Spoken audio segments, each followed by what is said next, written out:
Right. Let's move on. Uh, Sorry, we have to have the class early morning today because I have some commitments after 9. But we are broadly on track in terms of our lesson plan, and very soon we will be finishing. I think we are scheduled to finish in early November, so we are broadly on track.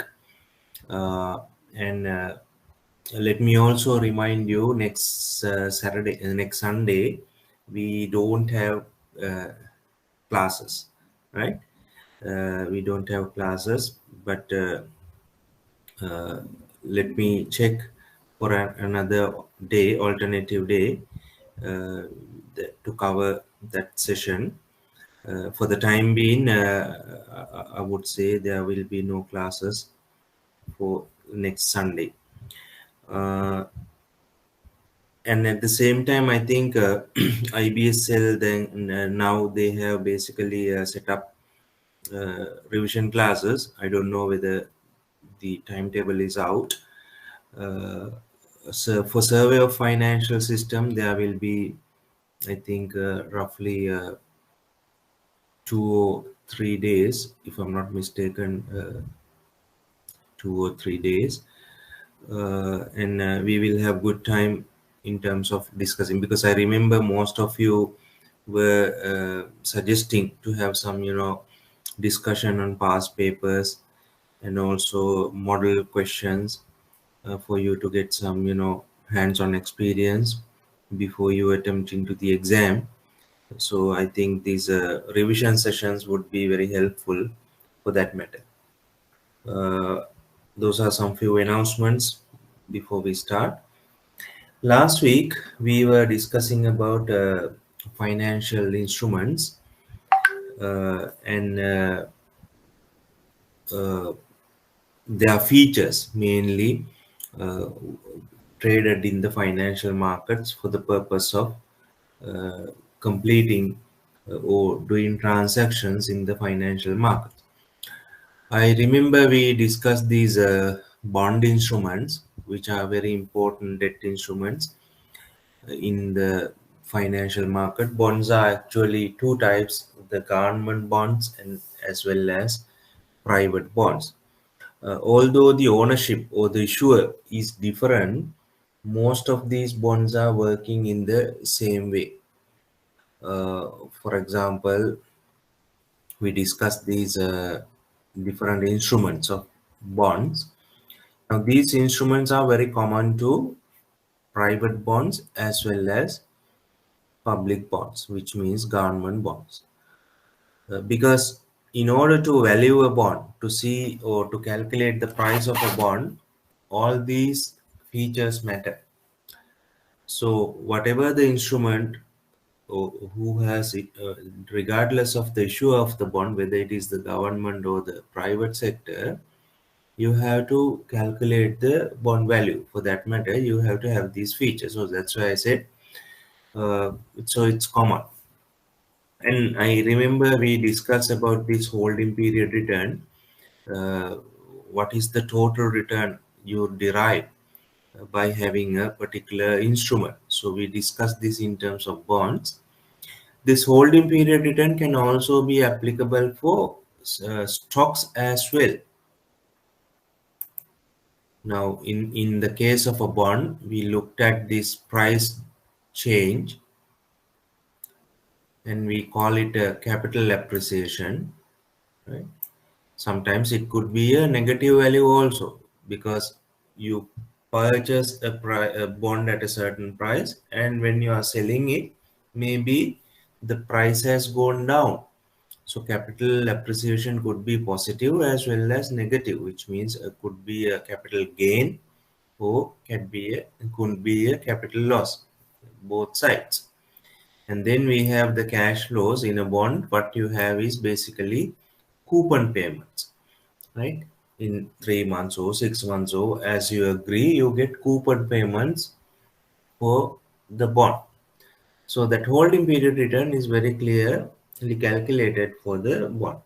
Now, even for the stock or share, you can do the same, because share prices also will have changes. You purchase at a certain price today, you sell it at a certain price. So the price difference, even for equities, you can see.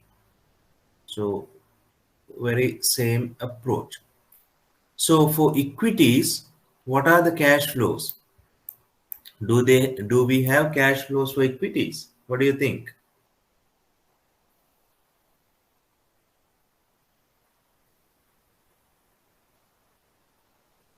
Any guess? Hmm?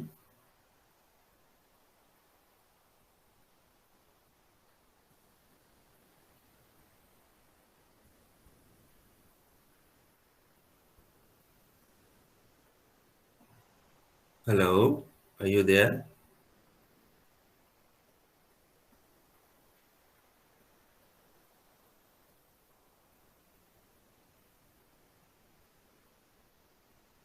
I hope you can hear me, right?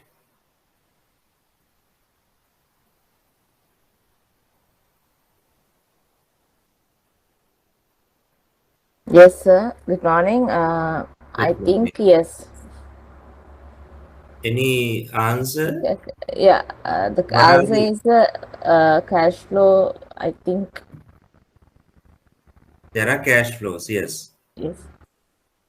What are these cash flows for equities?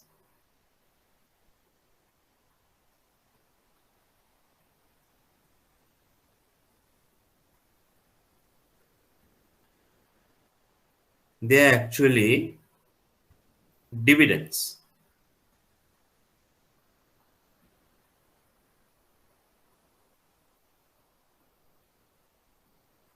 Dividends. In a equity, there are some dividends. When you are holding a share, time to time, the companies would decide to pay out some profits. So this profit sharing or the profit distribution is called as dividends. So for equities, you have the dividend. So the same principle apply. That's what I wanted to tell you. Now, this is very important. The relationship between bonds, interest rates, and the coupons. What we really see, bond price and the interest rate of a bond, we call it yield to maturity, has a very clear negative relationship. Now, this negative relationship comes with, you know, uh, through bond valuation. By calculating the price of a bond, you can see this. At a certain interest, bond price is a different level. Another interest, bond price is another level. Now, from this chart, I think the left hand side, you can see this relationship between the price and the interest rate yield to maturity. Now, what we really see at low interest rates, bond price is higher. At high interest rates, bond price would be lower. As I said, this happens through the calculating the bond price, which we are not going to do it. In your higher levels, you will be learning how to calculate a bond price. We don't do it here because it's not relevant to us at this stage.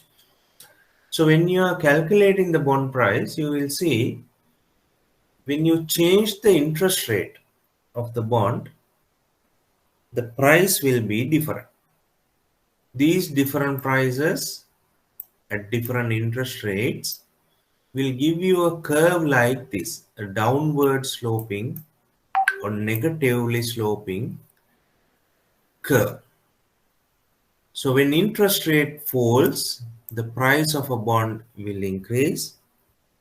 When interest rate rise, the price of a bond will decrease. Now, why this is important? The reason is when you make an investment, as an investor, you are concerned about the interest rates because interest rate changes are affecting the investment values. Now, if you are an investor, you want to buy bonds. When you buy it, you will look at the expectations of the interest rate.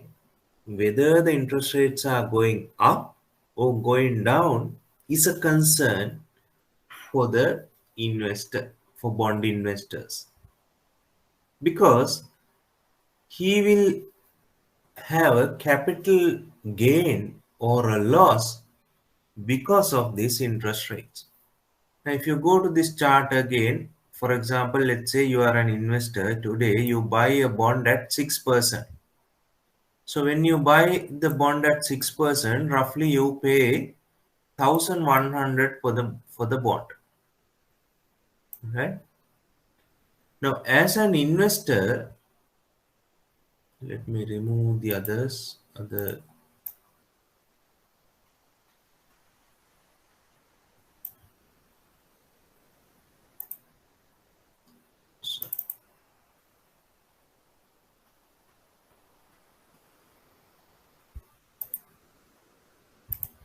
As an investor, you buy at 6% at 1,100.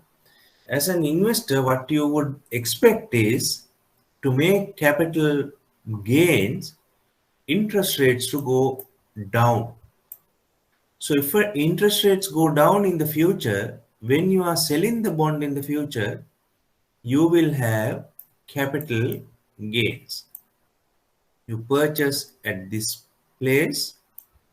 If you sell it in the future, and if interest rate goes down, then you make a when other side, when you make a profit, capital gains this side. Interest rates go down in the future, then you make a capital gain. Now, for example, you purchase at 6% today. In the future, you sell it at 4%. When you sell it at 4%, now your price is 1,300. What is your capital gain? The shaded area is your capital gain. So when a bond investor makes an investor in bonds, he would expect interest rates to go down. In contrast, what happens if interest rate goes up this way? If interest rate goes up, what will happen? Now he will have to sell the bond at a lower price. Let's say interest rate goes up to 10%. When you are selling at 10%, now your bond price is 900 at rate of 10%. What happens? Now you make a capital loss. Capital loss. So this part is your capital loss. So as a result, when investors make an investment in bonds, they are concerned about the direction of interest rate because there is a clear negative relationship. Okay. So that's important thing.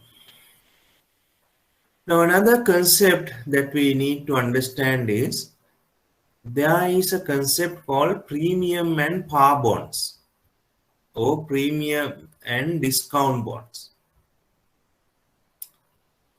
So as a result, we in bond terminology, we observe people say a bond is selling at a par, a bond is selling at a premium, a bond is selling at a discount.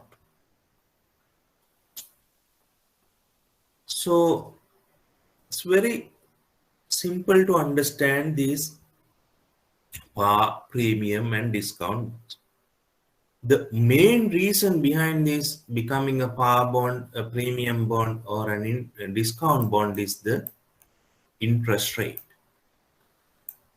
So as I said, the changes in interest rate will have an impact on these different types of bond.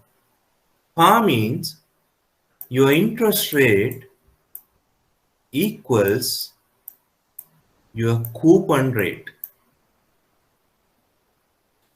Your interest rate is 10%, the coupon rate is also 10%. At this level, what happens? Your bond price equals your bond's face value. Let's say face value is 1000, the bond price is also 1000 at that point, because your interest and coupon is the same. Okay. What is a premium bond? If your interest rate is lower than the coupon rate, then it's a premium. Why do you call it a premium? Your market interest rate is somewhat at some level, your coupon rate is higher than the market. So that bond is attractive for investors. So at that level, your bond price is greater than your face value. Let's say your interest rate is 5%, coupon rate is 6%. Then at that price, definitely bond price is higher than your face value. If the face value is 1000, bond price should be definitely greater than 1000. You call it a premium bond. Then you have a discount bond where your interest rate is greater than the coupon rate, which means now what you receive in the market is higher than your coupon. Market is paying 6%, your coupon is only 5%. Now your bond is less attractive. That's why it becomes a discount bond. At that price, your bond price is lower than the face value, which means it's below 1000. Your face value is 1000, bond price, it could be now 900. So this relationship between interest rates and coupons is important for us to understand whether your bond is selling at a par, a premium, or a discount bond. Right? So demand for premium bonds are higher. Why? It gives you higher return in terms of high capital gain, because your bond price is greater than the face value. So the demand is less. Probably you may have heard the terms, sometimes bonds are trading at deep discounts, which means they are actually, the market prices are really high than your coupon. So that happens because of the interest rate changes in the economy. So these are something that you need to understand in relation to bonds. The bond price and interest has a negative relationship. Because of that, bonds are selling at par, at premiums, at discounts. Now let's see some examples or some different types of bonds. Bonds are actually, as I said, two types: the government bonds and private bonds. Government bonds, very commonly we can identify treasury bills and bonds as government bonds. There are very other, different types of bonds. Nowadays, people look at some other types of bonds as well as, for example, international bonds, hmm, green bonds. Today we talk about these green bonds. These are different types of bonds. But mostly when you say government bonds, that is treasury bills and bonds. Treasury bills and bonds are guaranteed by the government. It's issued by the government, so as a result, it is guaranteed by the government, and then therefore it is considered as the most safest of all investments. Sometimes people call these government bonds as risk-free instruments. Risk-free means default-free because government never defaults. Government will pay. Government can pay because government can issue money and pay. So there is no issue for the government of defaulting. Other risks could be there. For example, market risk could be there. Interest rate changes will affect the bond price. That could be there, but no changes, no risk in terms of defaulting. Therefore, as I said, you call it as a risk-free instrument or gilt-edge securities. Gilt-edge means there's no default risk. So most safest investments are these default-free investments or risk-free investments. I hope when we were discussing risk-return trade-off, I mentioned to you these government securities generally have the lowest return compared to other alternative instruments. Why there is a lowest return, you can understand. The risk is free or the risk is low. And these instruments are actually tradable. You can sell and buy and sell these instruments in the market. Bonds are first issued as an auction mechanism. Primary dealers or any banks can come and buy at the auction. So that purchased bonds can be traded in the secondary market. Secondary market means where you make investments or realize investments for profits. So the bonds are trading in these secondary markets. Interest rates or the yield in the treasury bills and bonds are determined in the market because it's an auction procedure.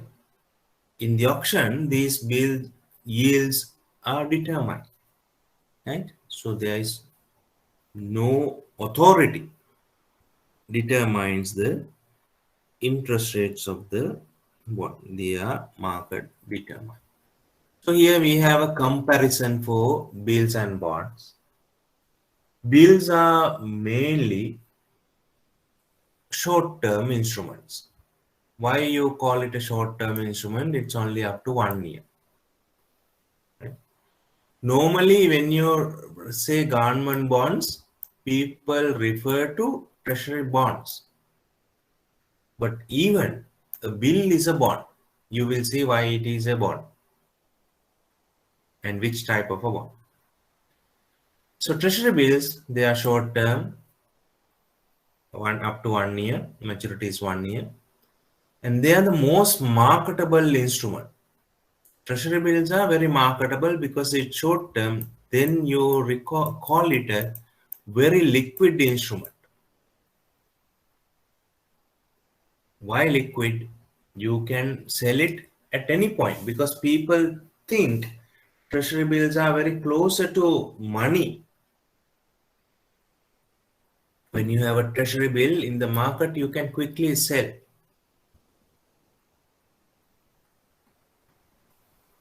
So most marketable instrument, money market instrument. Excuse me, what is the price of the treasury bills and bonds? One. Price means? So if we are, if we are going to invest on that, so I need to know what is the piece of price. That means if we are going to buy the shares and all this kind of the There's a price, for that. Yeah, that So, price again is determined, as I said, in the auction, in the market, right? So based on the demand for the bills, based on the supply of the bill, the price will be determined in the auction. When you are selling it in the secondary market, again, depending on the interest rates in the market, the price will be determined. So it's a market mechanism. As I said, when calculating the price, there is a formula. So in that formula, you have the maturity, you have the, if you have cash flows, it's there, you have the interest rate. Using that formula, you can simply uh, calculate the price. So it is determined in the market because of the interest rate is determined in the market. In your question, there is a part that I need to answer. Give me a couple of minutes. I'll come to that point here. How do you make a profit based on a treasury bill? I'll show you it. Okay.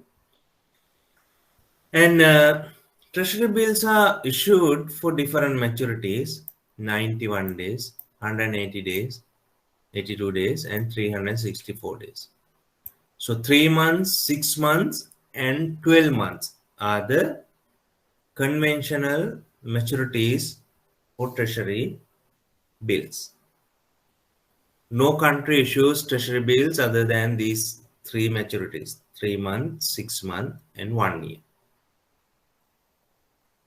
Investor preference would be sometimes could be for 1 year, sometimes it could be 3 months. So to cater for the investment needs, there are different maturities. The most important bullet in this treasury bills is this one. Treasury bills are referred to as zero coupon securities. Why you call it a zero coupon securities? For treasury bills, you don't have any coupon attached to it. Coupon means cash flows that you get time to time. When you have a treasury bill, you don't have such cash flows. It's only the maturity value. And always, treasury bills are sold at the discount value, discount to the face value. Let's say your T bill face value is 1000. Always, when you are buying a treasury bill, you buy below 1000. Let's say you buy at price of the T bill. Let's say you buy at 900. So this purchase price, what you are paying, and the face value, which means what you are receiving at the maturity, are factors deciding your profit. So your profit is the difference between this face value and bond price. In this case, it's 100. This 100 is paid to you upfront. Why? When you are purchasing it, you have already realized your profit. Face value is 1000, you purchase at 900. So you already made a profit. At the maturity, you get 1000. Okay? So that's why we call them as issued at discounts. Treasury bill is always at a discount. The reason is very clear. You don't have any coupons there.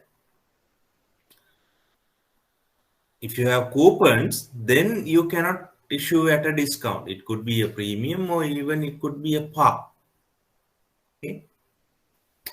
So the difference between the purchase price and the face value is the interest income to the owner. And as I said, they are the most liquid assets because of the marketability. You can easily sell and convert into cash.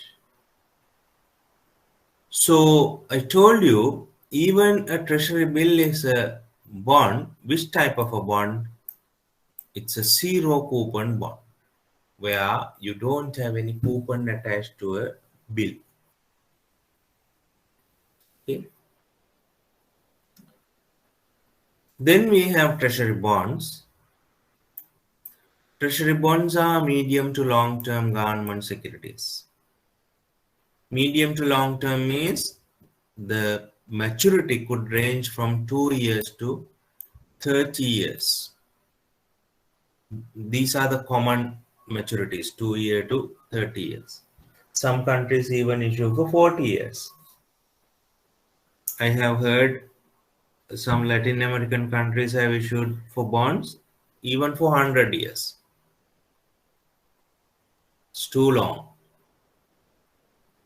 Generally, mostly treasury bonds are issued for at least 20 to 30 years. So why do you have such a long period? These are investment instruments, long-term investment instruments. You buy it, and if you hold it for a longer period, you might be gaining cash flows and capital gain. But that doesn't mean you can't sell it. You can sell it at any point because treasury bonds also having a secondary market. So in the secondary market, you can trade this. It's also marketable. In the past, these bonds are not that marketable. Now, even they are marketable. So you can sell and make profits in the secondary market. Treasury bonds are interest-bearing securities. Interest is paid annually biannually. This is interest-bearing securities means it has a coupon.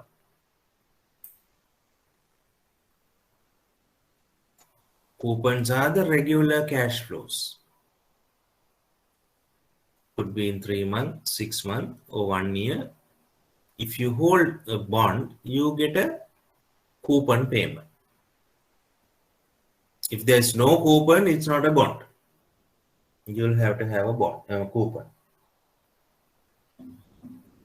Since you have a coupon, as I said, it has a regular cash flow. And even if they are long term, you can trade it in the secondary market. By trading, you can make profits whenever you see good opportunities in the market. Okay. Any questions?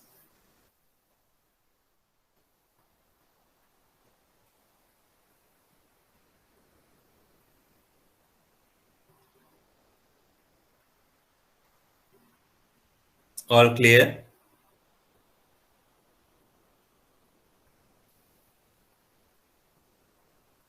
Yes, sir. Okay. Now, here we have some additional discussion. Additional discussion in the sense, these are some variants for the government bonds that I had discussed in the previous session. So mainly there are treasury bills and bonds as government bonds, but recently we see some new instruments as government bonds. Now here you need some piece of paper because here we don't have explanations given. You'll have to write it down, whatever I say. Okay. The first one is international sovereign bonds. International sovereign bonds. Remember last week I told you when we were talking about in international bond markets there are various bonds traded, and one of the bonds I mentioned was euro bonds. Remember? And I told you euro bonds are the bonds issued by the governments in foreign currency and that are not traded domestically, issued in international markets. So such bonds are called as sovereign bonds, international sovereign bonds. So here is the proper definition. So sovereign bond is a bond issued by a government and traded in the issued by a government outside the country and traded outside the country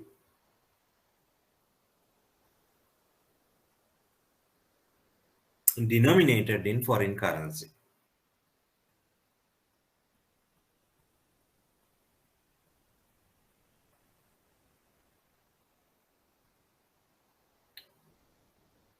So these are bonds issued by the government outside the country and traded outside the country sorry, in foreign currency.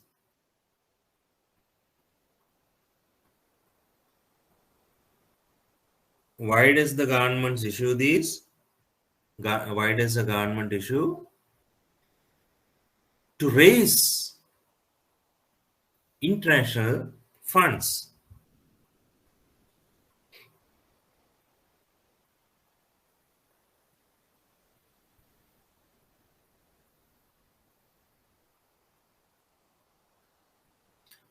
I think I mentioned to you last week, Sri Lanka has also issued these international sovereign bonds. Our bonds are trading in Singapore market, American markets, European markets, issued in foreign currency. So we have raised money in foreign currency by issuing these government bond in international markets.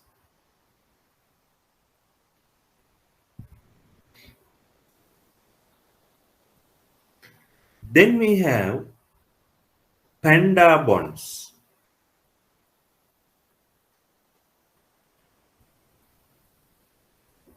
Can you take a guess on panda bond? What do you mean by a panda bond?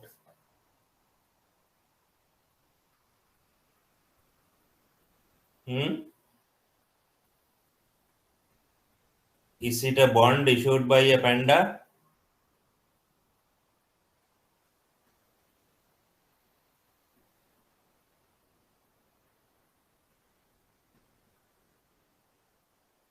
A panda bond is a Chinese renminbi denominated bond.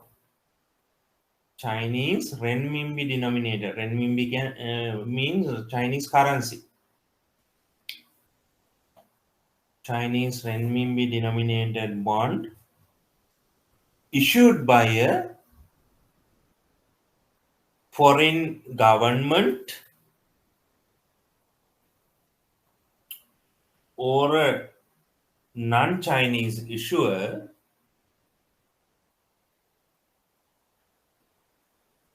but sold in China.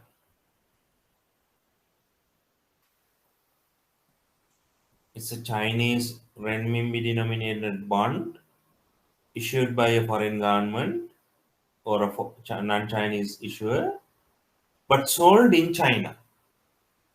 For example, our government can issue a bond in China for Chinese investors. The currency would be renminbi.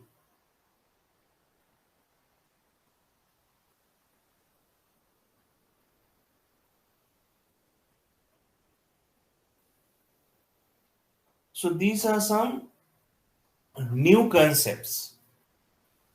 Earlier, you have to have a bond issue. If you are issuing a bond to Chinese investors, it should be in international market, right? Now you don't need to go to the international market. You can go to that particular country, China, and issue a bond for investors in that country.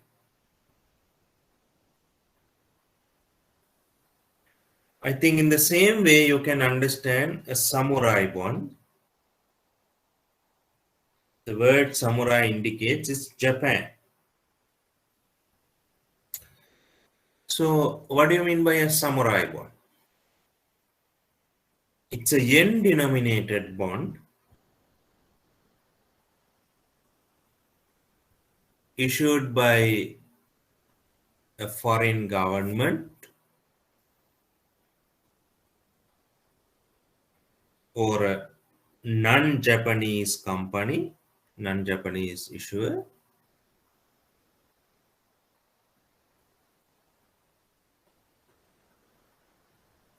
and sold in Japan.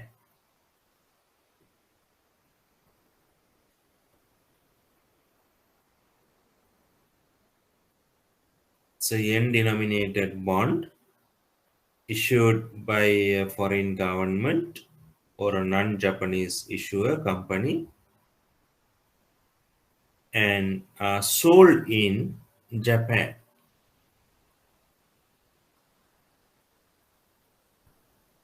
Mostly these are issued in Tokyo because Tokyo is the main financial city and they are issued samurai bonds. Again, this is a new concept. Now you don't need to uh, go to international market. You can go to that particular country and issue the bond. So panda bonds and samurai bonds are very common nowadays. Even Sri Lankan government was trying to issue these panda bonds and Japanese bonds, samurai bonds, in those countries.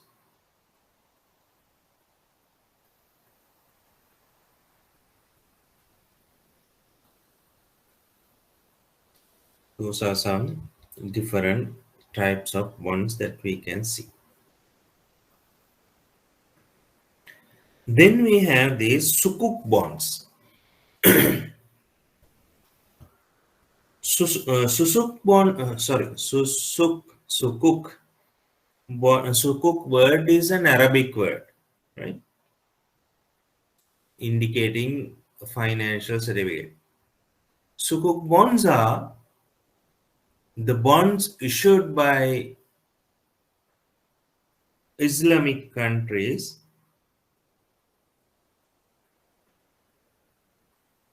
based on Sharia principles.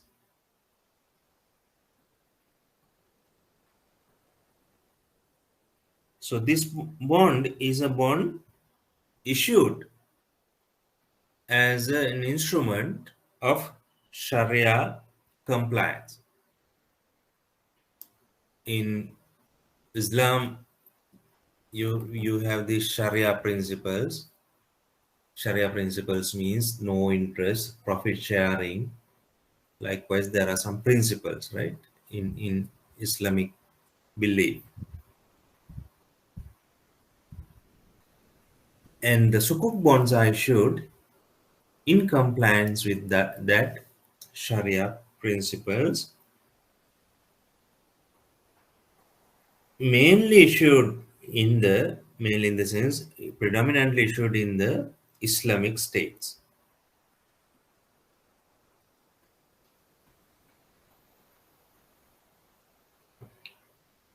For example, Indonesia and Malaysia, those countries are very famous for sukuk bonds. They are issuing it for international investors. In other words, you are like issuing in investing in Indonesia or Malaysia as an foreign investor.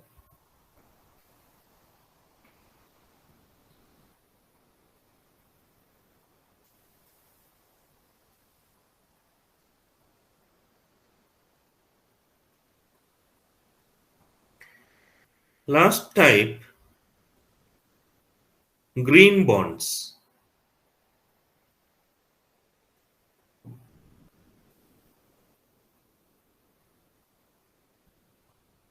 What do you mean by green bonds?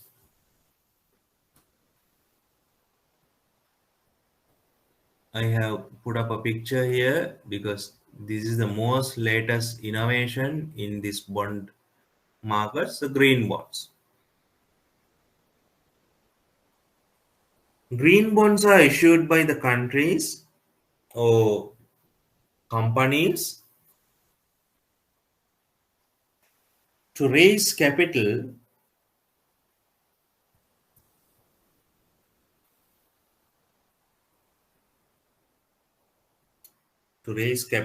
or for make investments for new or existing projects related to environment.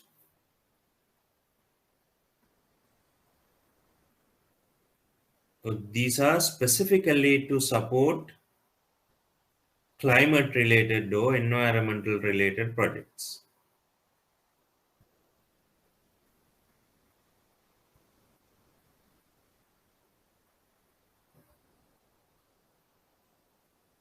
Right now, mostly some international institutions have issued these, like World Bank, IFC, International Finance Corporation. They have issued these green bonds. But even now, countries are considering, some have already issued green bonds by the government. So investors would invest in these green bonds, and that money is specifically used for climate related or environment related activities.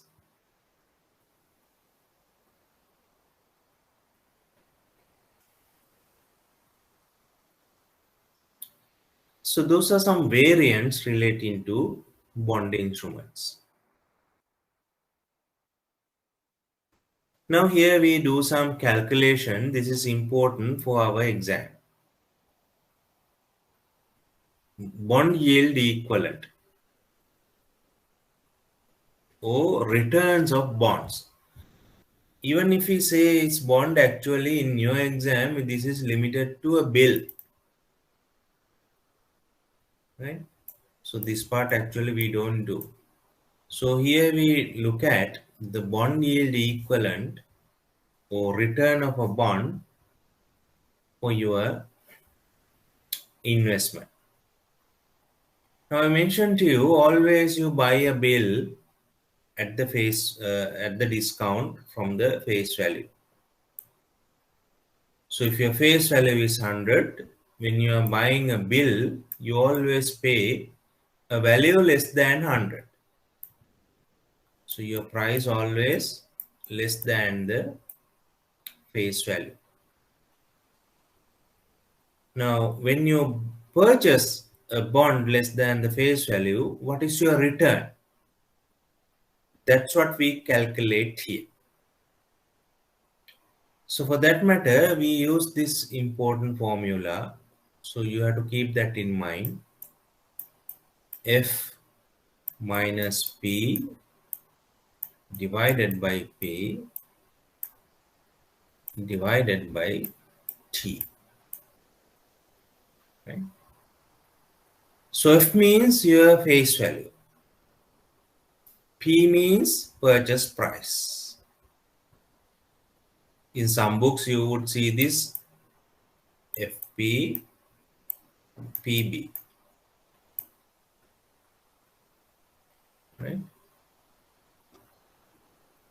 FP or PB.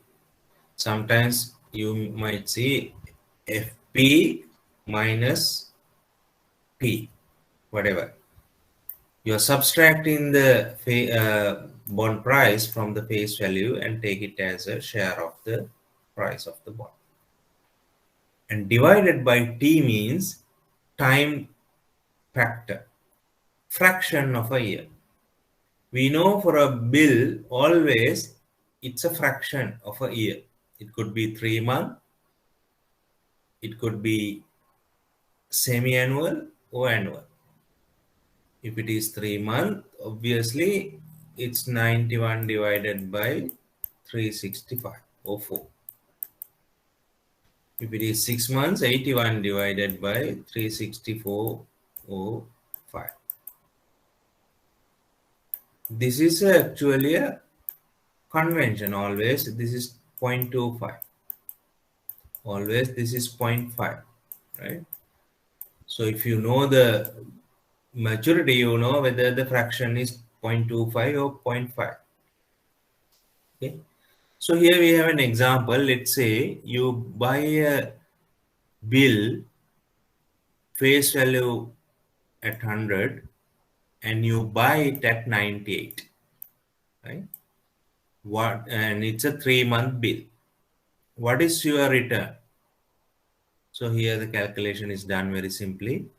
100 minus 98 divided by 98 divided by the time factor, 91 divided by 365. We know this is 0.25. And the answer you get is 0.8186. If you want to see it as a percentage, you can multiply it and say 8.18. So this is referred to as bond yield equivalent or the return of a bond. Here you can see there is no cash flows involved. So it's very straightforward calculation. In your exam, you have this question, I think mostly. In most of the papers, you have this. So here I have put up some examples. An investor buys 360-day T-bill for 92 rupees and hold it till its maturity. Compute the annual yield for this bill investment. So it's very straightforward. I think I have put up the answer. In this case, FP minus, we'll put it simply,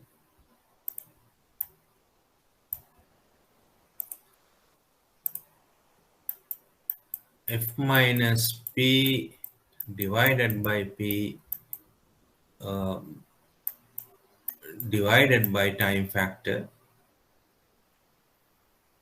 T.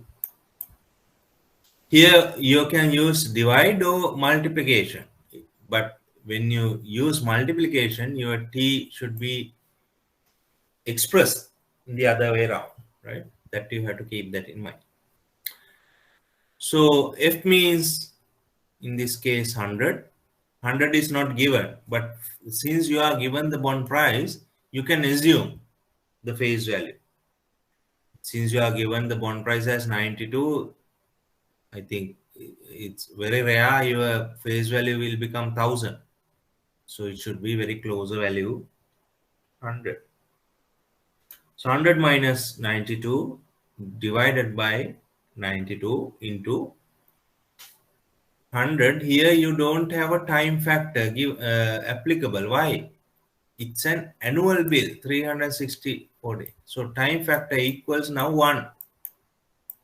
Here time factor becomes 0.25 or zero point 0.5 because it's less than annual. Here it's very clear. It's 360 day means 64 means annual bill. So time factor is 1. So answer is very straightforward. 8 divided by 92 into 100, 8.7. So here we have a question, a similar question. An investor buys 182-day treasury bill at a price of 96. Most appropriate current yield rate is what? Now you are given the maturity. It's a 182-day bill. You are given the bond price, and you need to see what is the yield or the bond yield equivalent. Can you calculate and see which one is the answer?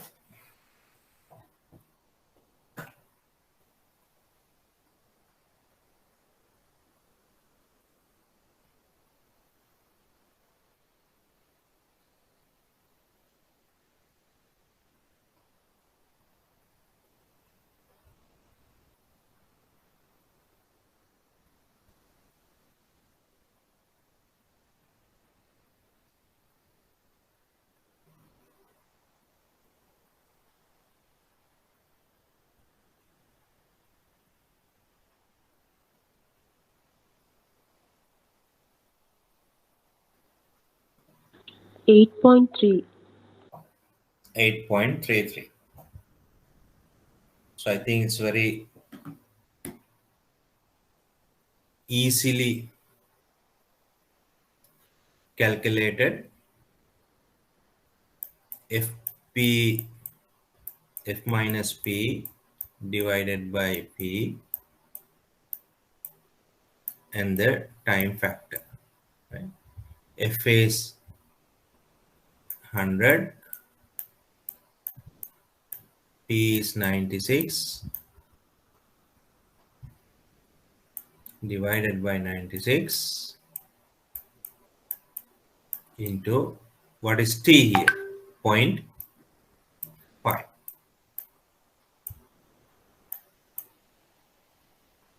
So your answer, I think it's 8.3, isn't it?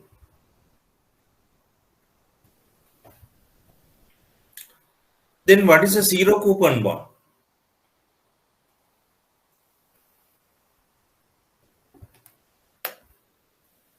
This was also in a question paper.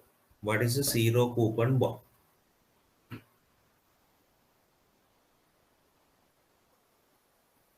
Can someone remember?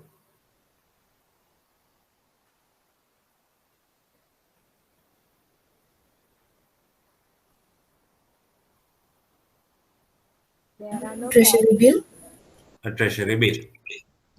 Zero coupon bond means a bond without any coupon, which means, I think, as you rightly said, it's a treasury bill. Okay. Now, when we are using bonds, that can be used to create another important instrument, which we call them as repurchase agreements.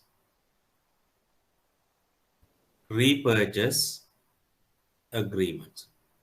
What is a repurchase agreement? Sometimes you call it a repo. So it's an arrangement, financial arrangement that involves sale of a security, which means government security, for cash. You are selling government security for cash at a specified rate, specified price, and with a commitment to repurchase the same at a fixed price on a specified future date. So in a repurchase agreement, what happens? You are exchanging securities with cash. Let's say you have securities, you don't have cash, you want cash. What can you do? You can enter into a repurchase agreement. Without selling your securities for a shorter period, you can take a loan based on these securities. That is the idea of a repurchase agreement. You give the securities and take cash. What is the agreement? You return cash maybe on the following day, or maybe in 7 days time, or in 3 months. You return the cash and you get your securities back. That's why you call it a repurchase. You're buying it back. What is the profit or a return of this transaction? If you are giving the cash to someone based on securities, the difference between the sales price and the repurchase price is the interest income that you receive. These repos are recalled as or termed as collateralized loans by a security. You take a loan based on a security collateral. What is the collateral? A government bond. And most of these are short-term money market instruments. I think the overnight repos are the most important repos, and they are referred to as most liquid and tradable instruments in the money market. So here we have illustration of a repo transaction. Let's say I'm a seller of a repo. I'm doing this transaction with party B. So as the seller, I'm giving the government securities as the collateral to the person B who's having money with him. I have securities, but he has money. So I'm selling my securities to him for money and I take cash. This is the first leg of the transaction. First leg of the transaction. The second leg of the transaction is the reversal. Second leg is the reversal. So at maturity, let's say you are in 1 day repo transaction. So which means on the following day, you sell your, you give your cash back as the seller. You give the cash with an interest. Now you are paying interest for how many periods? Only for 1 day to the lender, and you take back your securities. You get back your securities. So there's no permanent selling of securities. You transfer security for a shorter period and you take a loan. And once you fulfill your cash need, you will return the money and get your securities back. So this is called as a repurchase transaction. And from the side of the origination, you can also call it as a reverse repo. Now, for example, let's say the lender has money and he originates. He will originate, okay, he gives a loan to someone, gets securities back, and on the following day, he returns securities, get his money back. It's from his point onwards, it's it is an investment for him. So that you call as a reverse repo transaction. So this is buying and selling securities and money for a shorter period to fulfill your funding needs or investment needs. It's a very common instrument. Repo market is a very active market in any economy because, as you can see, people sell securities for a shorter period here rather than keeping with them. They earn money, they fulfill their requirements based on these repo transactions. Now, this transaction is exactly used by the central bank in its operations. Can someone tell me what type of operations that we can see from a central bank related to repos?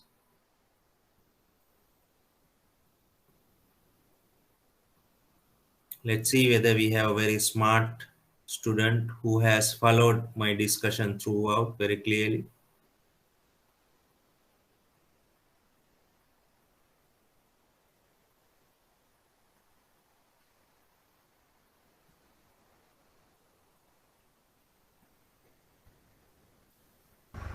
When a central bank offers loan, that's central bank given loans to the banks, the charging amounts, Mm-hmm. the repo rates.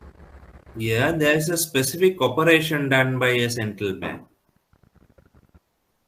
involving these securities and money.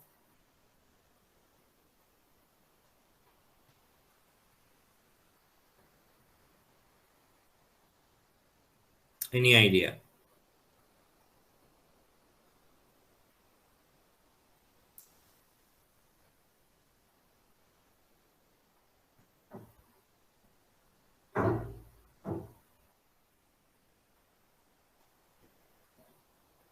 Hmm? The recent roadmap. No, I'm asking the what is the operation of a central bank related to this? Repo, the principle of repo. The central bank is using in its operations. We discussed this thing.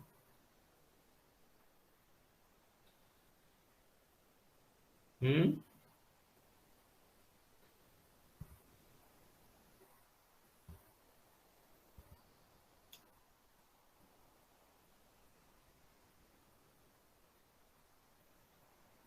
Can you remember open market operations we discussed?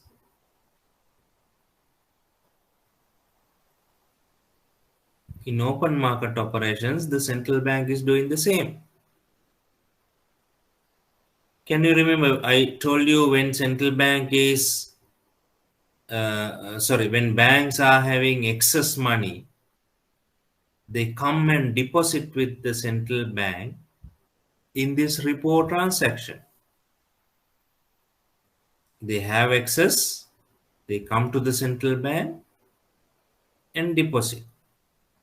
On the following day, they get their money back, gives the return securities back. If someone wants to borrow, the same. If he has securities, he will go and deposit and get money. The same principle is applied by a central bank in its open market operations. This reverse repo principle. Clear?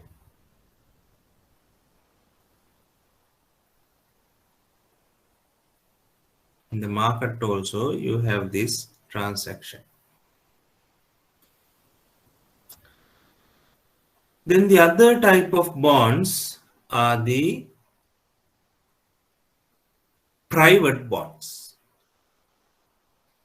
Private bonds, we call them as corporate bonds. Corporate bonds are medium to long-term securities issued by the private sector. So it has the same features like a government bond. A principal is there, a maturity is there, interest rate is there. And in addition to government bonds, they have some other features like call and redemption features. Call means when you issue a bond, you can recall it in advance before the maturity. You call it as the option for call. Right? Redemption features are also there. Redemption means you can mature in advance. Call and mature, that goes together mostly. Protective covenants are there. Protective covenants means these are some security features added to the bond. Now, for example, to reduce the loss of over reliance on debt by the purchaser, in the bond there could be some guidelines, restrictions given to the investors. These are referred to as covenants, protective covenants. So, but in general, you will see mostly these are very similar to a government bonds in terms of features. So the issuer is obliged to pay the interest and redeem the principal at the maturity. So like the government issuing a bond, they are paying up interest, they are maturing and giving the maturity value at the end. Very similarly, a private company can issue a bond, pay interest and redeem the maturity value at the maturity date. And these are the most popular corporate debt instrument, right? Debentures. There are some other corporate bonds as well, like commercial papers. Commercial paper is also a private bond instrument. But the most important, the popular one is the debentures. Debentures are the most popular corporate debt instrument. So here we have some comparison for debentures and commercial papers. So debentures are basically medium to long term interest bearing security issued by the private companies. It could be a bank or any other financial institution. The main point here is it's medium to long term with some interest, right? When you have interest means that indicates a cash flow, coupons. Right? Usually debentures are issued by large, well-established institutions. As I said, banks could be multinational companies. Right? They could be issuing debentures. The holder of a debenture, they are basically creditors because they are giving money to the issuer. Okay. The most important feature of a debenture, it's I think, as I said, a debt instrument. When the company is in a issue or a problem, bankruptcy, these debenture holders will get their money first. Before the shareholders, debenture holders will have the priority in terms of a liquidation. Liquidation means a bankruptcy. The other type is commercial papers. They are actually short-term instruments, mostly non-collateralized or unsecured instruments uh, issued by mainly by private sector companies, generally large private sector companies, to raise short-term money. Now, debentures are issued for long-term, which means for some investment purposes. Commercial papers are issued for short-term, which means for liquidity purposes. Companies, even in Sri Lanka, we know some companies issued commercial papers. They are high credit-worthy companies for their short-term funding needs. So, as I said, high-rated companies. Usually sold at a discount, but some are actually interest bearing. So when I say it's a discount, it's very similar to government treasury bill. Commercial papers are really very similar to government treasury bill. Excuse sir, that's a commercial papers maturity period is 6 months or Mostly it's less than 1 year. Could be 3 months, 6 months, or 1 year. Some commercial papers are actually issued for even for 2 years, 3 years. That horizon is also there, but mostly less than 1 year, short term.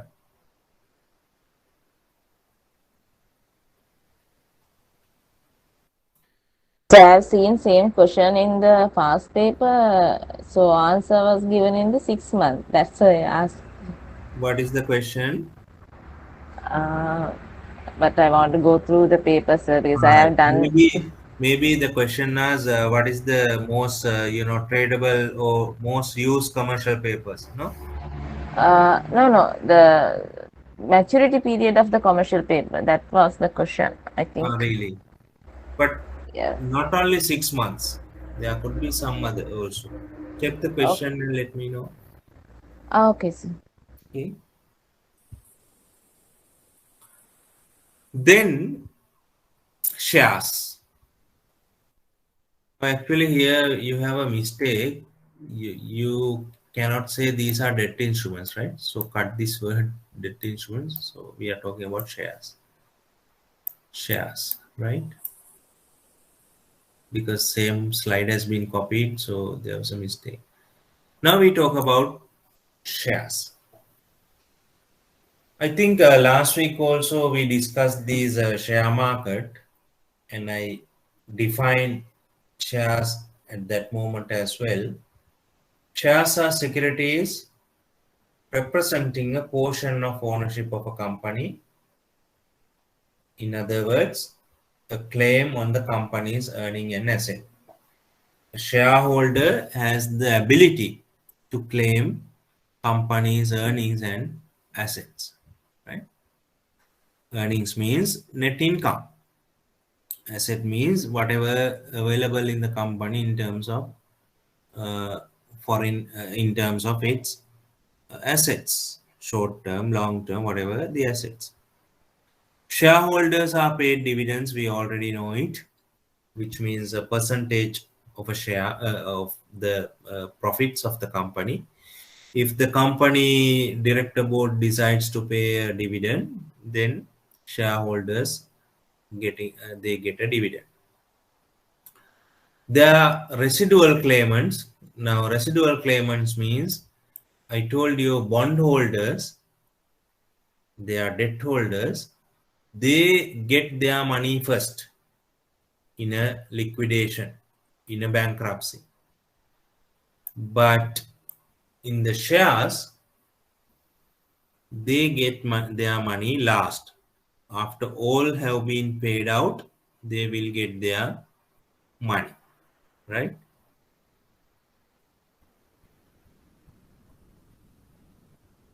So we call them as share holders. Residual claimants. Now, I think I mentioned to you last week also, shareholders have some voting rights. They can vote in relation to company appointments, director board appointments, or any other company related matter.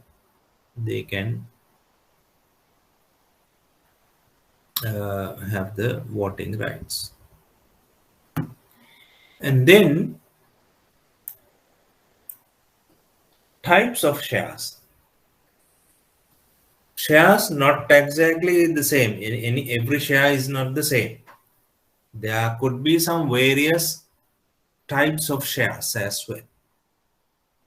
Bonds, we have seen different types of bonds now. So similarly, here we have different types of shares. So the most common type is the ordinary shares. This is the most common and widely used type. Ordinary shares means standard shares with no special rights or restrictions. Now, when you are purchasing a share from a market, it's mostly ordinary share. There's no special right or a restriction. General features are there. When you have a share, you become the owner of the company. You have the voting rights, whatever, very, very normal. There are no specific features attached to such shares. But as I said, they are the residual claimants. When the company is wound up, they will get the payments last. There are some other types, non-voting ordinary shares. Non-voting ordinary shares means these are ordinary shares, but you don't have voting rights. If it is specifically mentioned, it is non-voting, there is no voting facility. Then there are preferential shares. Preference shares. What is the preference?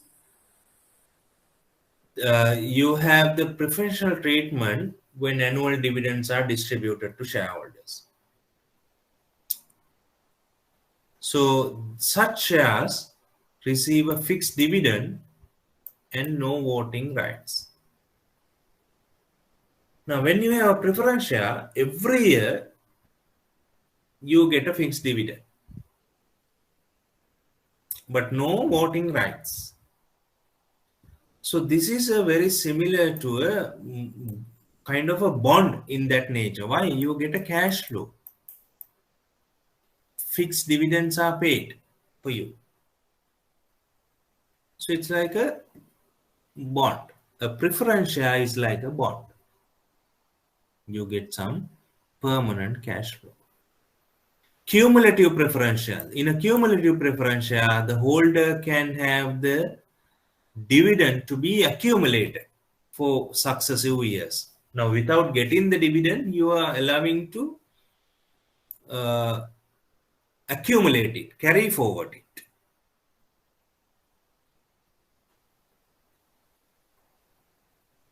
Okay. Redeemable shares, company can buy them back at a future date. Redeemable means even a company can recall it and buy. Now, in the shares, you don't have a maturity, no? So there's no maturity date. But the company can recall that and buy. Let's say a particular company has issued 20% shares to the market and people have bought it. From the investors, the company can recall it as redeemable shares and buy back. Probably you may have heard the term share buybacks, which means from the investors, they buy back the issued shares.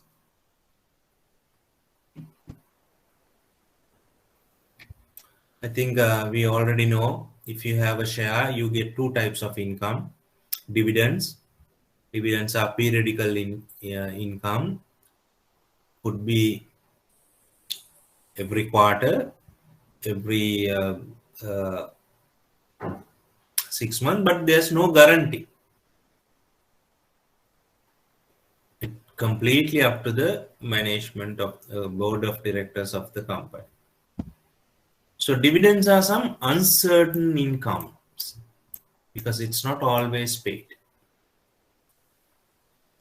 Capital gains are the price difference. I told you the purchase price and the selling price of a share is the capital gain. So same formula, holding period return that we discussed earlier, is applicable to shares as well. Now, when it comes to share market, the shares, the most important indicator of the share market is the share price. Share price is determined by the supply and demand in the market. Now, what we will see, a company with a good potential, when you see the company has a long-term earning potential, the company is doing well, in such companies, share prices increase. Similarly, if a company is with a poor outlook, which means you will see the company does not do well in the future, the company earnings go down, there may not be, good expansion of the companies, there are no clear investment plans. In such companies,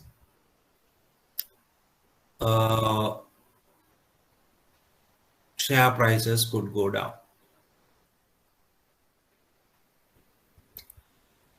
So depending on the share price movements in the market, we can identify some terms used in the share markets, the bull market and the bear market. What is a bull market? In a bull market, you will see continuous increase in the prices. You call it a sustained uptrend in a bull market. Bear market means when you see continuously prices are coming down, a sustained downward in the prices. Why this bull market and bear market is important for investors? In a bull market and a bear market, investors would take investment decisions to make money. Normally, in a bull market, what the investors will do, they will buy shares. Why? Now, let's say in the bull market is like this, no? Person might buy here, assuming the prices will have an upward trend. So if the prices are going up like this, he will buy at this point. He doesn't buy without having any homework. No, he will analyze and see the company is moving well. So he will buy in a bull market. In a bear market, what happens? People would sell because in a bear market, the trend would be the price decline. So let's say the price is here. An investor thinks this is a bear market and the prices continue to go down.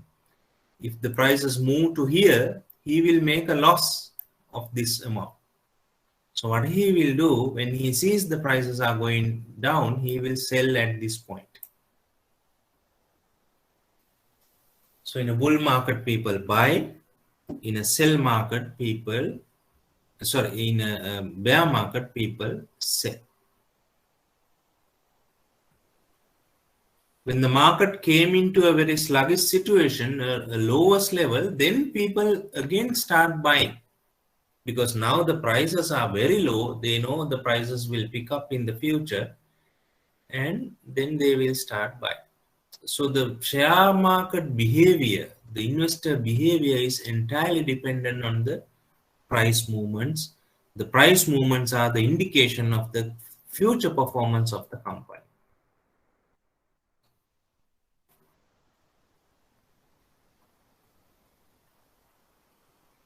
I think now we have a reasonable understanding about these instruments, bonds, and shares.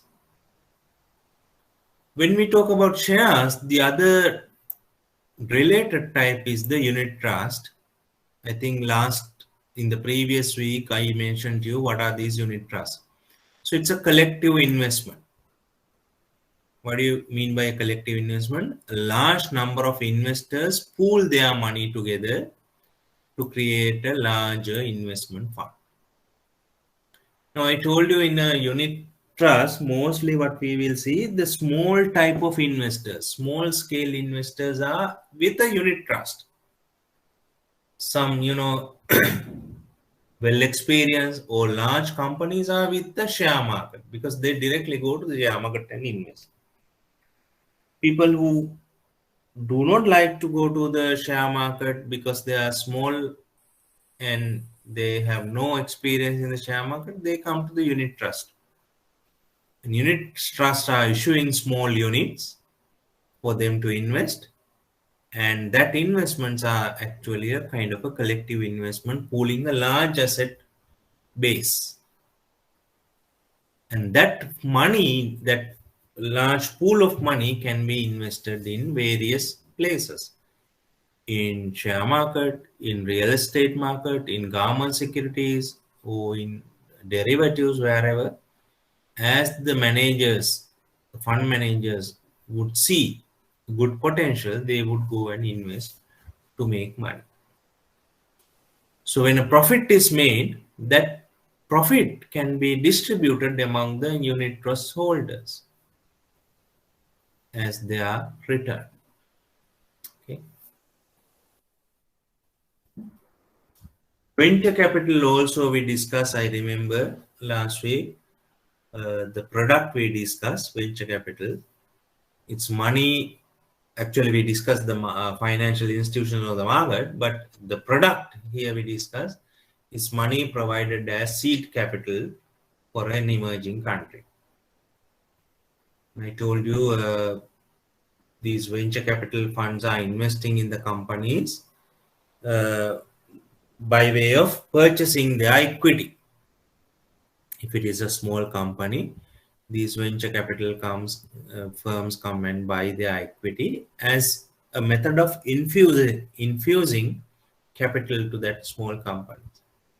Why they infuse capital? They see that company has some good potential, some new technology, some new business model, as well as, as a result, they will see some good potential of the company and they will invest. So this is also another product that we see, but in some markets they are very active, but in some markets you don't see very much activation. Leasing and hire purchases, again we discussed this product, the companies in the previous session. Here I'm reminding you same in a way of by way of the product. So leasing and hire purchases are options to finance an asset,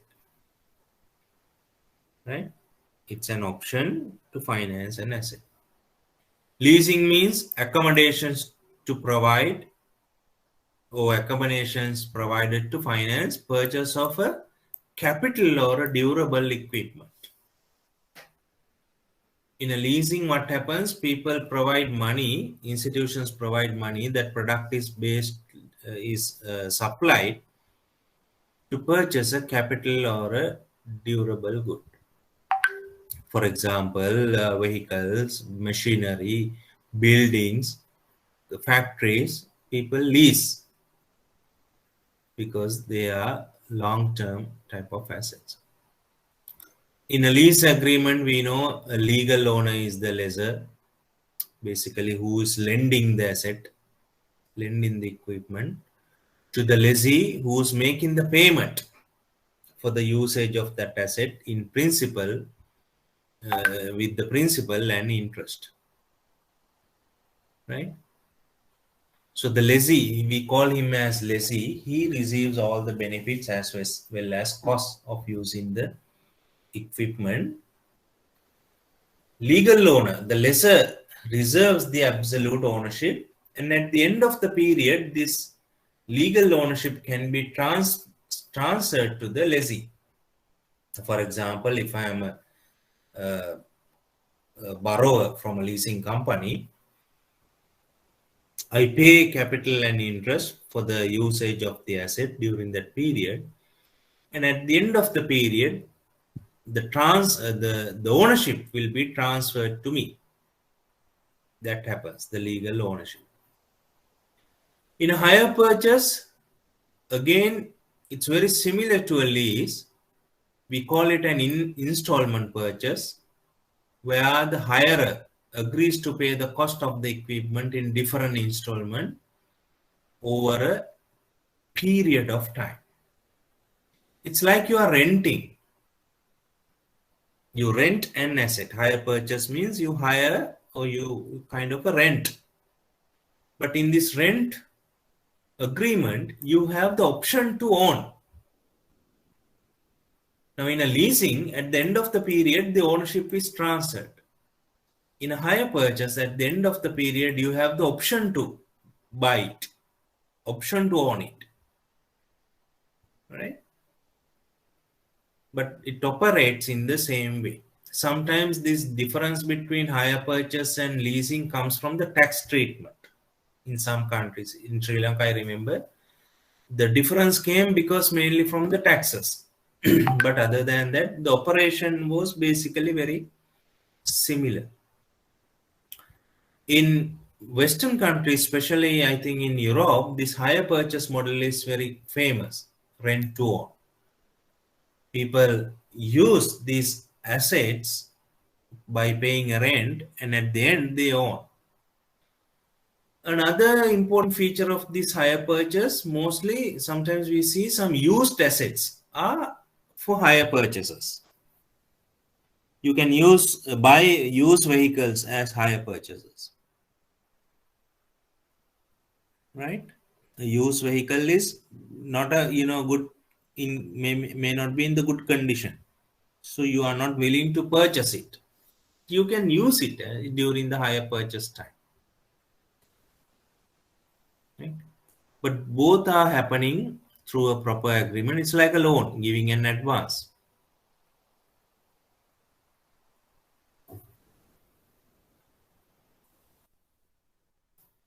Okay. Now we are moving to another type of instruments, financial derivatives. Derivatives actually a complex area, complex subject. What I mean is the operation of a derivative is not that simple. Giving a loan, it's very straightforward, isn't it? Buying a bond, a very straightforward. Even buying shares, a very straightforward thing. Very simple. You can understand how it works. But derivatives, they are complex financial instruments which are mainly used in financial markets, especially with the involvement of institutions. People, they are very rarely enter into derivative transactions. Institutions, they rely much on derivative transactions. A derivative transaction, I think I told you last week, a derivative is a kind of a instrument used to hedge or protect against risk, mainly market risk. Market risk arising due to price changes, no? Remember? Exchange rates, interest rate, those changes might have changes in the prices of the security. To prevent that, you can have a financial derivative. A financial derivative is an instrument linked to another specific financial instrument or an indicator, commodity, whatever,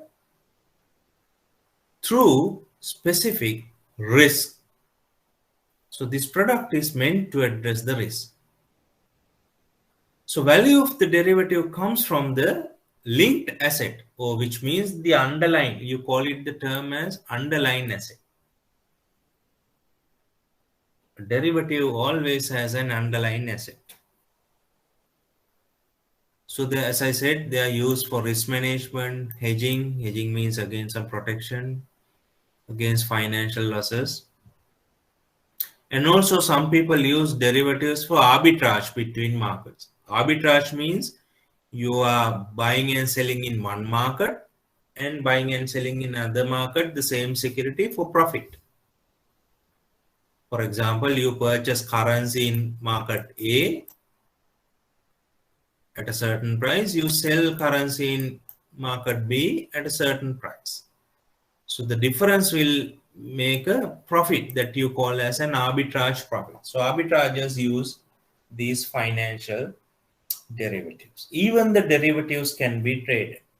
There are derivative exchanges in the world. So in these derivative exchanges, people buy and sell financial derivatives. In advanced countries, you will see these derivatives using very extensively. In emerging countries, there is some development in derivative markets, but not that large. Now, for Sri Lanka, we have a derivative market, but it's a very small market, right? Even sometimes not that active. It's only between few banks. But if you look at a international market, especially Western markets, you will see derivative transactions are very much common.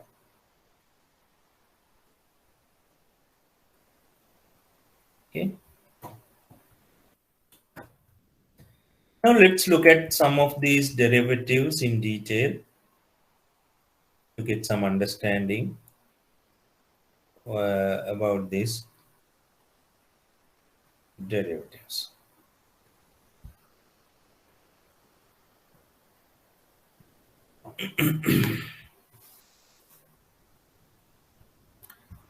So most common and very straightforward, simple derivatives are the forward contracts and futures contracts.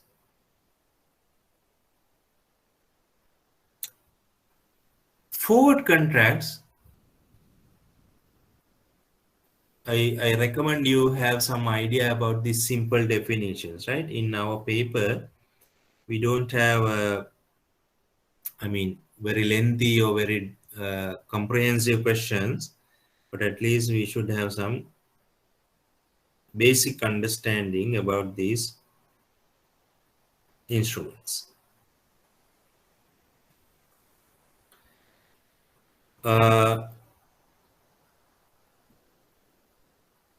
Forward contract is an agreement to buy and sell, buy or sell an asset at a certain future time for a certain price. In a forward agreement, what you do is in time 1, you agree to buy or sell an asset in time 2 at a certain price. So you enter into the transaction today, but the transaction will be done in the future.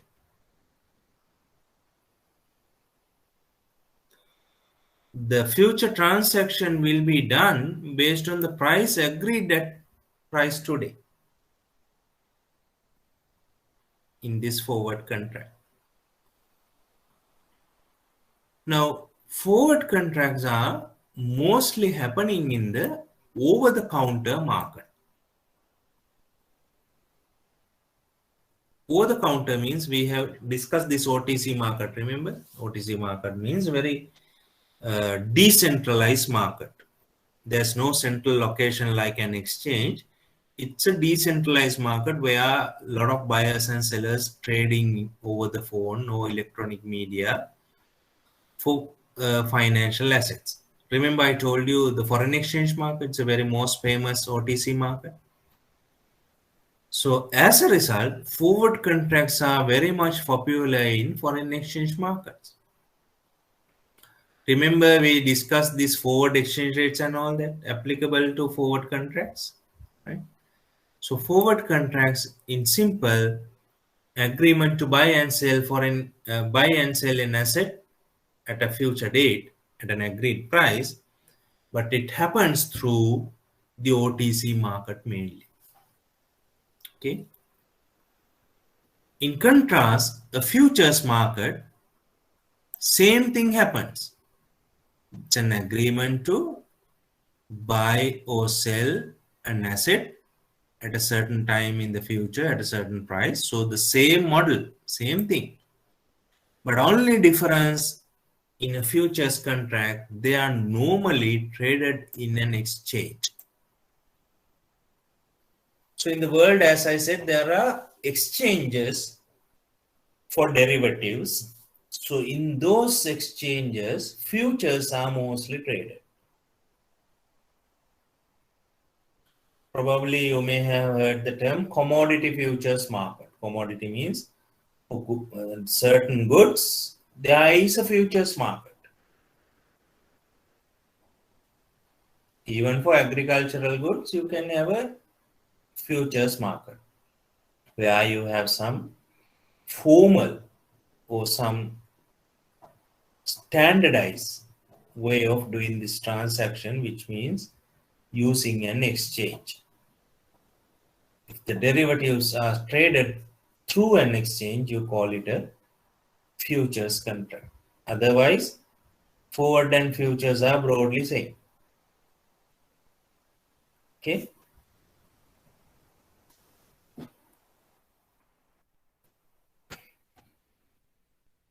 Then we have another instrument called options.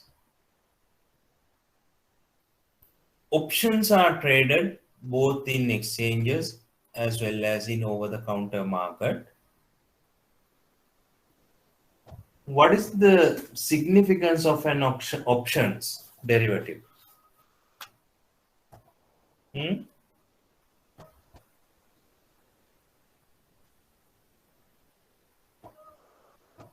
an option, buyer or the seller of this contract has some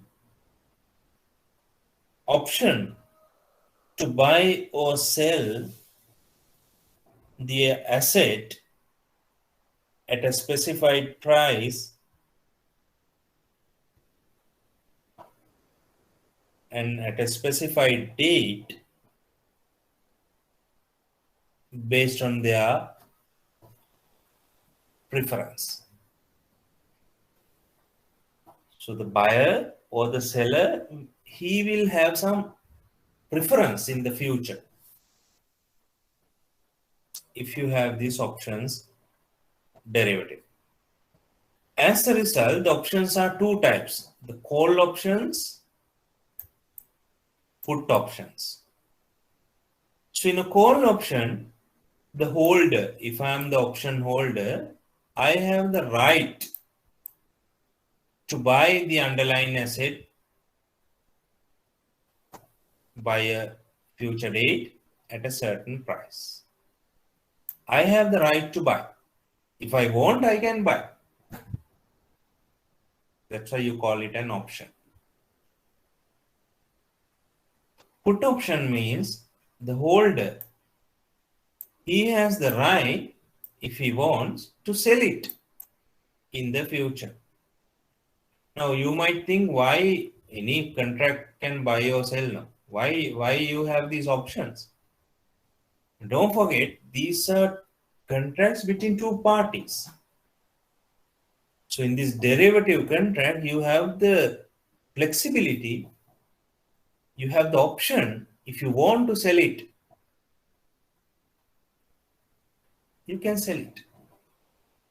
If you want to buy it, you can buy it. Buying and selling is happening at a certain price. That is the important thing. This price is agreed in this options agreement. What do you call this price as? The exercise price or the strike price. So whatever the call or the put you apply in this transaction, that is actually based on a certain price. That price is referred to as strike price or the exercise price. Exercise means where you execute the transaction.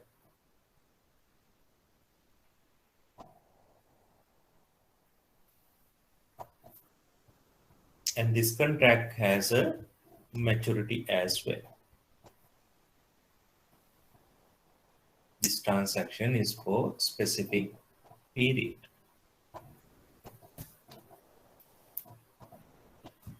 Now there are some other instruments very similar to this. I have seen in one of your past papers. Similar to options, you have the warrants. Recently and also now we don't use them, in very widely. That's also very similar to this.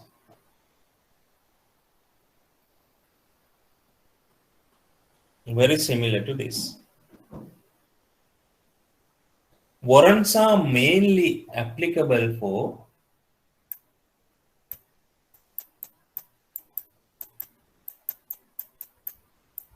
equities. So the same features are there.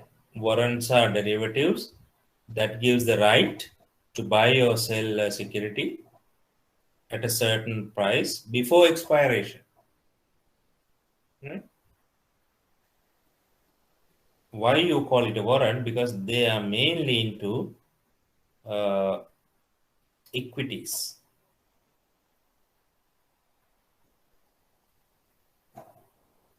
I use that term because there's one exam paper in the past, warrants.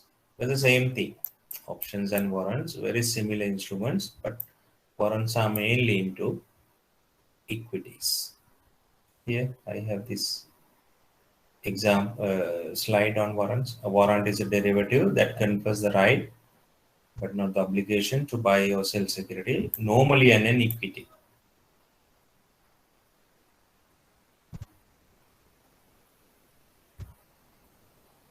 Since warrants are basically equity, they are actually considered as long-term instruments.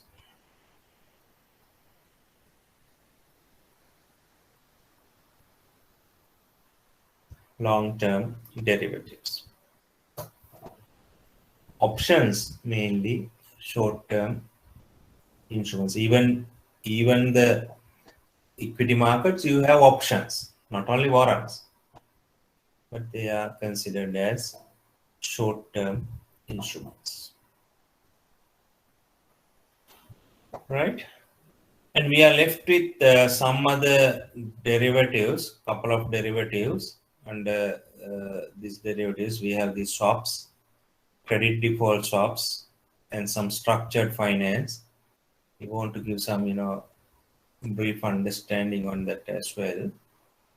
And since we don't have much time, it's almost 9 o'clock in a few minutes time.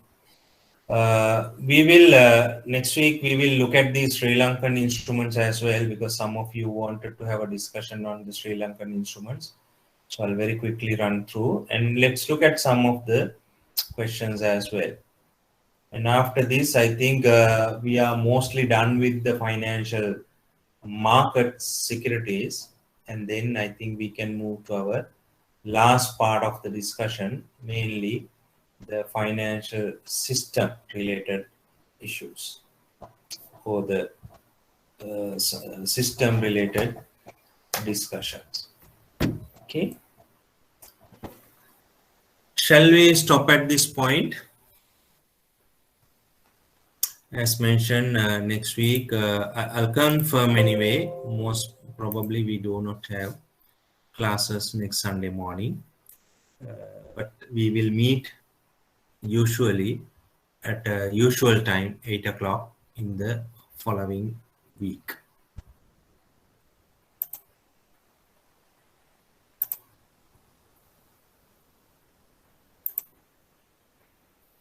Any questions before we wind up? Yes, sir. Weighted average yield maturity means? Weighted average yield maturity means basically